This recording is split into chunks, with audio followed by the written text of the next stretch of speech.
বেটা ঠিক মতো মালিশ করো, আমার পিঠে যেন একটু ব্যথাও না থাকে। আচ্ছা তুমি এখানে নিজের পিঠের ব্যথা দূর করাইতেছো না? করাইতেছি তোমাকে নিজের পিঠের ব্যথা দূর। আমার বেতন ঠিক মতো দাও না, এখানে তুমি তোমার নিজের পিছন মালিশ করো না?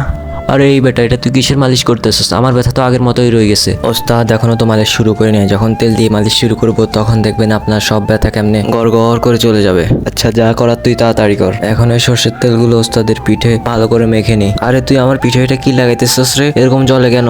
ওস্তাদ আমি তো ঘাটি সরিষার তেলে দিছি, মাত্র বের করে আনছে তো, তাই জন্য হয়তো একটু জ্বলতেছে আর কি। তারপর কি হয়েছিল তা দেখার আগে আপনি যদি মুসলিম হয়ে থাকেন তাহলে ভিডিওটিকে লাইক করে চ্যানেলটিকে সাবস্ক্রাইব করে দিন। ভাই আসসালামু আলাইকুম। হ্যাঁ ওয়ালাইকুম আসসালাম। ভাই আপনার সাইকেলটা একটু দেওয়া যাবে? ওই যে আমি একটু বাজারে যাব, তাই একটু দরকার ছিল আর কি। বেশি না, 5 মিনিটের ভিতরে দিয়ে যাব। আচ্ছা ঠিক আছে, না সমস্যা নাই, কিন্তু তাড়াতাড়ি চলে আসবা। ধন্যবাদ ভাই, অনেক উপকার করলেন। এতক্ষণ তো সব ঠিকই ছিল, কিন্তু একটু পরেই ওস্তাদ বলে উঠলো, আরে আমার মনে হইতেছে তুই সরিষার তেল দিয়ে মালিশ করতেছিস না, তুই অন্য কিছু দিয়ে মালিশ করতেছিস। আমার পিঠে তো জ্বলতেছে কেন রে? ও অনেক জ্বলতেছে ওস্তাদ, আমি তো সরিষার তেলে দিছিলাম। ও আরে বেটা সর সর, আমার অনেক জ্বলতেছে। ও ওরে বাবা রে, গেলাম রে, আমার পিঠের অবস্থা তো খারাপ হয়ে যাইতেছে। ওস্তাদ দাঁড়ান দাঁড়ান, আমি পিঠ মুছে দিতেছি আপনার। বন্ধুরা পরের পার্ট দেখার জন্য কমেন্টে পার্ট 2 লিখুন।